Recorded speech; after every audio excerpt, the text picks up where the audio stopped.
हमारे माननीय मुख्यमंत्री साहब की जो ड्रग कैंपेन है युद्ध नशे विरुद्ध, उसमें कमिश्नरेट पुलिस अमृतसर को और बड़ी एक सक्सेस मिली है। एक नार्को कार्टेल बस्ट किया गया है, 5 केजी और 25 ग्राम हीरोइन बरामद की है और एक आरोपी इसमें राजपाल जो है उसको गिरफ्तार किया है। ये पहले भी 5-6 महीने से काफी एक्टिव था और इसके साथियों के खिलाफ पहले भी Dera Baba Nanak area police district Batala में एक एफआईआर दर्ज है। ड्रोन का एयरक्राफ्ट एक्ट भी लगा और 10 केजी रिकवरी थी उस टाइम। अगर इसका बैकग्राउंड हम देखें, ये 10th पास है, 20 साल का लड़का है और शिपयार्ड्स में काम करता रहा चेन्नई और मुंबई में। पिछले कुछ समय से डेरा बाबा नानक सेक्टर से बहुत सारी कंसाइनमेंट उठाई हैं इसने, जो इसकी पूछताछ में बातें सामने आई हैं और इसके खिलाफ पहले भी मकबूलपुरा हमारे कमिश्नरेट पुलिस में एक केस रजिस्टर्ड है जिसमें एक पिस्टल भी इससे रिकवर हुआ था। पाक बेस स्मगलर से क्रॉस द बॉर्डर ड्रोन के जरिए से ये अपनी लोकेशंस भेज के कंसाइनमेंट्स पुश इन करवा रहे थे इंडियन टेरिटरी में और वहां पे उठा के उसको आगे डिस्ट्रीब्यूशन करते थे।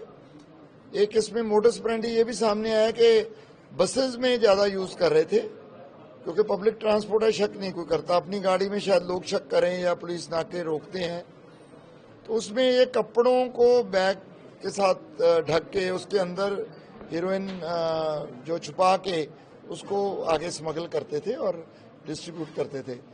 इसका जो पहले हमारे पास नॉमिनेट हुआ, ये लक्की एक लड़का पकड़ा हमने चाटा में ही, उससे 3 केजी 154 ग्राम हीरोइन बरामद हुई थी। उसके बाद ये बंदा नॉमिनेट हुआ और इसकी तलाश हम कर रहे थे। अब 19 अक्टूबर को ये पकड़ा जाता है और ये रिकवरी इससे हुई है।